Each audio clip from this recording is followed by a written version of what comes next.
1975 की गर्मियों में दुनिया की सबसे बड़ी डेमोक्रेसी इंडिया एक ऐसे मोड़ पर आ गई थी जहां फ्रीडम को शट डाउन कर दिया गया था, सिविल लिबर्टीज छीन ली गई थी, न्यूज़पेपर को साइलेंट कर दिया गया था और सारे अपोजिशन के लीडर जेल में थे। और इन सब का रिस्पॉन्सिबल था एक अनाउंसमेंट, एक प्रोक्लेमेशन। भाइयों और बहनों, राष्ट्रपति जी ने आपातकाल की घोषणा की है। इमरजेंसी जिसने देश की राह, देश का फ्यूचर सब कुछ चेंज कर दिया। देश में लगभग हर अपोजिशन पार्टी यही बोल रही है कि देश में एक इमरजेंसी लग गई है, जो कि प्रोक्लेम तो नहीं करी गई है, लेकिन ये काइंड ऑफ एक इमरजेंसी ही लगा दी गई है। मोदी जी ने बोला कि 50 साल इमरजेंसी के हो गए, याद करो ये वो। अनडिक्लेयर्ड इमरजेंसी के बारे में क्यों बात नहीं की? कोई एग्जांपल दो, कैसे, कब, कहां मोदी जी इमरजेंसी कर रहे हैं, ये कर रहे हैं। लोअर कोर्ट के ऑर्डर आने से पहले, बिना ऑर्डर देखे, जब हाई कोर्ट बेल पर स्टे लगा देता है ना, ये होती है अनडिक्लेयर्ड इमरजेंसी, जिसमें कोई भी गवर्नमेंट ऑफ इंडिया को क्रिटिसाइज नहीं कर सकता या उनके खिलाफ नहीं जा सकता। इंडिया में जो भी चीजें हो रही हैं, एक पत्ता भी हिल रहा है, वो स्टेट कंट्रोल्ड है, ऐसा बताने की कोशिश की जा रही है। वहीं दूसरी तरफ ये नारे लगते हैं कि इंदिरा को लाओ और देश बचाओ। तो आज हम बात करेंगे कि इंदिरा गांधी के टाइम पे ऐसा क्या हुआ था कि उन्हें आज बुलाने की मांग करी जा रही है, उन्हें आज या उनका कोई प्रतिरूप आज लाकर देश बचाने की बात करी जा रही है। जून 25 1975 से लेकर 21 मार्च 1977 ये एक ऐसा पीरियड था जब इंदिरा गांधी ने आर्टिकल 352 का यूज करके पूरा देश एक इमरजेंसी के अंडर ला दिया था। और इस दौरान डेमोक्रेसी, जो कि सोल है इस देश का, वो लगभग फ्रीज कर दी गई थी। Freedom of speech, press, rallies और पॉलिटिकल अपोजिशन सब कुछ सप्रेस हुए थे। तो सबसे पहले ये समझना जरूरी है कि ऐसे क्या सिचुएशंस उस समय थी जहां पे इंदिरा गांधी को ऐसे कठोर कदम लेने पड़े। तो आपको बता दो कि उस समय एक पॉलिटिकल अनरेस्ट बढ़ रहा था, खासकर बिहार और गुजरात जैसे स्टेट्स में। स्टूडेंट और आम आदमी सरकार के खिलाफ जा रहे थे, रैलीज निकल रही थी, प्रोटेस्ट हो रहे थे, कहीं पे करप्शन के लिए तो कहीं पे बेरोजगारी के लिए। और उसी समय जयप्रकाश नारायण का एक टोटल रिवोल्यूशन मूवमेंट हुआ, जिसमें लोगों ने करप्शन के खिलाफ और बाद में बैड गवर्नेंस के खिलाफ आवाज उठाई थी। और फिर आता है सबसे बड़ा रीजन, एक बड़ा ब्लो। इलाहाबाद हाई कोर्ट ने इंदिरा गांधी को इलेक्शन माल प्रैक्टिसेस के लिए दोषी पाया और उनका 1971 का इलेक्शन नलीफाई कर दिया। ये इस समय की अपोजिशन के हिसाब से ईवीएम हैक या वोट चोरी भी बुलाया सकता है। और इसी के बाद उनको पीएम की कुर्सी से हटाने की लगातार मांग बढ़ने लग गई। कंट्री में इन्फ्लेशन, बेरोजगारी, खाद्य पदार्थ में कमी, ऐसी चीजें पब्लिक डिससेटिस्फैक्शन को और बढ़ावा दे रही थी। तो इन सब मुद्दों से, इन सब प्रोटेस्ट से, या बोले कि इन सारे सरदर्द से बचने के लिए, इन सारे प्रेशर्स को हटाने के लिए इंदिरा गांधी ने रात के अंधेरे में प्रेसिडेंट फखरुद्दीन अली अहमद को एडवाइस किया कि वो इमरजेंसी लगाएं। इसके बाद पार्लियामेंट और पब्लिक को इन्फॉर्मेशन दी गई इसकी। याद रखिएगा, ये डिस्कशन के बिना हुआ है, पार्लियामेंट में इस पर कोई डिस्कशन नहीं हुआ, ये इमरजेंसी रातों रात लगाई गई है। तो मतलब इसमें पब्लिक या कोई भी अपोजिशन डिसीजन मेकिंग में शामिल नहीं था। अब जब इमरजेंसी लग गई थी तो इस दौरान इंदिरा गांधी ने ऐसे ड्रकोनियन लॉज या ऐसे ड्रकोनियन स्टेप्स उठाए जो कि दुनिया ने कभी नहीं देखा होगा। सिविल राइट्स को सस्पेंड कर दिया गया। सिविल राइट्स से मेरा मतलब है बोलने की आजादी, इकट्ठा होने की आजादी या खुद को कोर्ट में डिफेंड करने की आजादी, सब खत्म कर दी गई। हजारों अपोजिशन लीडर्स, जर्नलिस्ट, एक्टिविस्ट, ये सारे जेल में भरे गए। मोरारजी देसाई, एल के आडवाणी जैसे बड़े नाम भी जेल में डाल दिए गए। प्रेस पर सेंसर लगा दिया गया। कोई भी हेडलाइन, कोई भी न्यूज बिना गवर्नमेंट के परमिशन से आगे नहीं बढ़ सकती थी। और एक बड़ा ही वियर्ड डिसीजन लिया गया उस समय संजय गांधी के अंडर या इंदिरा गांधी के अंडर। मतलब सरकारी एम्प्लॉयज़ को, लोगों को, मेल को पकड़ पकड़ के उनको स्टरलाइज किया गया ताकि वो बच्चे ना पैदा कर सकें।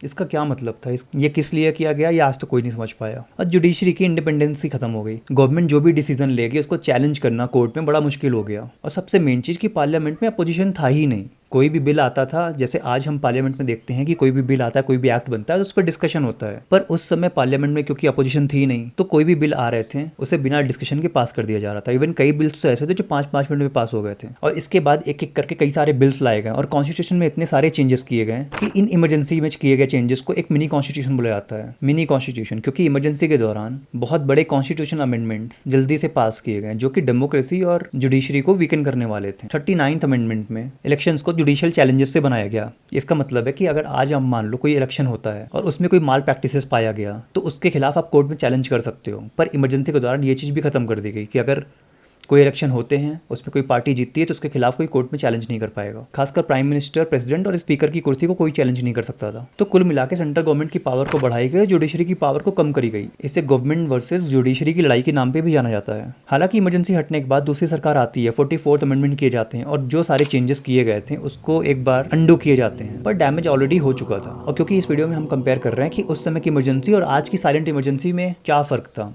तो आपको कुछ और बातें जाननी चाहिए कि उस समय की इमरजेंसी लगते ही रातों रात न्यूज़पेपर प्रेसेस की पावर को कट कर दी गई ताकि कंट्री में कहीं भी ये इन्फॉर्मेशन ना पहुंच पाए। आज हमारे हाथ में फ़ोन है, कुछ भी होता है हम उसको देख सकते हैं, हमें कोई भी नहीं रोक सकता किसी भी इन्फॉर्मेशन को लेने से। यहाँ से नहीं मिलेगी, हम किसी और ऐप से ले लेंगे, किसी और साइट से ले लेंगे, पर हमें वो इन्फॉर्मेशन मिल जाएगी। कुछ भी होता है इस देश में हमें मालूम पड़ जाता है।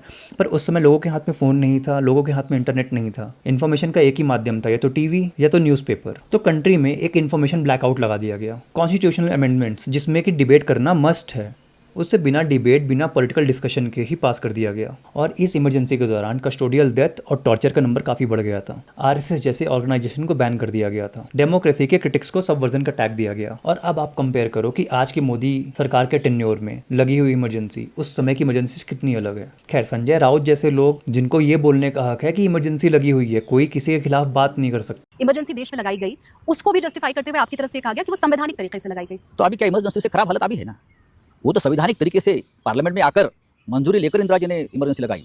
लेकिन 10 साल में जो इस देश में इमरजेंसी लगी है इलीगल, वो तो बहुत गंभीर बात है। ऐसी इमरजेंसी पूरे विश्व में कहीं नहीं होगी इस प्रकार की। इतनी क्रिटिसिज्म करने के बाद भी वो बोल रहे हैं कि इमरजेंसी लगी हुई है। लेकिन सच ये है कि 1975 के बाद कभी भी इंडिया में इमरजेंसी डिक्लेयर नहीं हुई। मैं एक्सटर्नल एग्रेशन की बात नहीं कर रहा हूँ। कोई हमारी कंट्री पर अटैक करेगा तो इमरजेंसी लग सकती है, पर ऑफिशियली इंटरनल डिस्टर्बेंस की वजह से कभी इमरजेंसी नहीं लगी। और मोदी गवर्नमेंट का 3 टर्म लगातार जीतना ये कोई छोटी मोटी बात नहीं है। जनता उन्हें सपोर्ट कर रही है, इस वजह से वो जीत रहे हैं। इसको ये बोल देना कि इमरजेंसी लगा के या स्टेट कंट्रोल सारी चीज़ें हो रही हैं, एटलीस्ट मेरे साथ तो नहीं है। मैं उनको क्रिटिसाइज भी कर सकता हूँ, मैं किसी भी गवर्नमेंट को क्रिटिसाइज कर सकता हूँ, मैं कुछ भी कर सकता हूँ, मेरा मन जो आएगा मैं बोल सकता हूँ। ये हालत उस समय नहीं थे जब असल में इमरजेंसी लगाई गई थी। एक तरफ अपोजिशन क्लेम करता है कि एक को इमरजेंसी जैसे हालात हो चुके हैं देश में, लेकिन अभी तक कहीं भी कॉन्स्टिट्यूशन सस्पेंड नहीं हुआ। प्रेस, जर्नलिस्ट, कोर्ट्स, इन सब पे कभी भी लगाम नहीं कसी, नसबंदी भी नहीं कराई जा रही है। हालांकि इन सब के बीच एक पॉलिटिकल पोलराइजेशन हुआ है, मतलब लोग एनडीए को या बीजेपी को काफ़ी सपोर्ट कर रहे हैं। तो अपोजिशन ने चूड़ियाँ क्यों पहन रखी हैं? एक तरफ वो एंटी इंडिया बातें करते हैं, एंटी हिंदू बातें करते हैं, और ये सारी बातें करने के बाद उनको लगता है कि देश में इमरजेंसी है। आपको पता होना चाहिए कि इंदिरा गांधी के टेन्योर में लगभग 48 बार नेशनल और स्टेट इमरजेंसी लगाई गई, और 1975 के इलेक्शंस इतने गहरे हैं कि कोई भी पीएम ऐसे इमरजेंसी की पावर्स को यूज़ करने की हिम्मत नहीं करता। तो इंदिरा गांधी की इमरजेंसी हम सबके लिए एक वार्निंग थी, और वो एक ऐसा पीरियड था जो दिखाता है कि डेमोक्रेसी को रोकना या सिटीजन्स के राइट्स को दबाना कितना आसान हो सकता है। लेकिन इंडिया के लोगों ने बाद में अपने राइट्स को, अपने डेमोक्रेसी को वापस जीता। 1977 के इलेक्शन में इंदिरा गांधी को हटाकर और कॉन्स्टिट्यूशन में जरूरी सुधार करके इमरजेंसी के इस डार्क चैप्टर को यहीं खत्म किया गया। पर उससे मिली जो सीख हमारे साथ है वो हमेशा रहेगी। इसलिए आगे आने वाली गवर्नमेंट या करंट गवर्नमेंट उस तरह की इमरजेंसी लगाना ये लगभग नामुमकिन है। तो इसी नोट के साथ इस वीडियो को यहीं अंत करते हैं। होपफुली आप खुद कंपेयर करोगे कि इस समय की इमरजेंसी या उस समय की इमरजेंसी, कौन सी इमरजेंसी ज़्यादा खतरनाक थी। So thank you for watching. मिलते हैं अगले वीडियो में अगले टॉपिक के साथ। तब तक के लिए बाय बाय।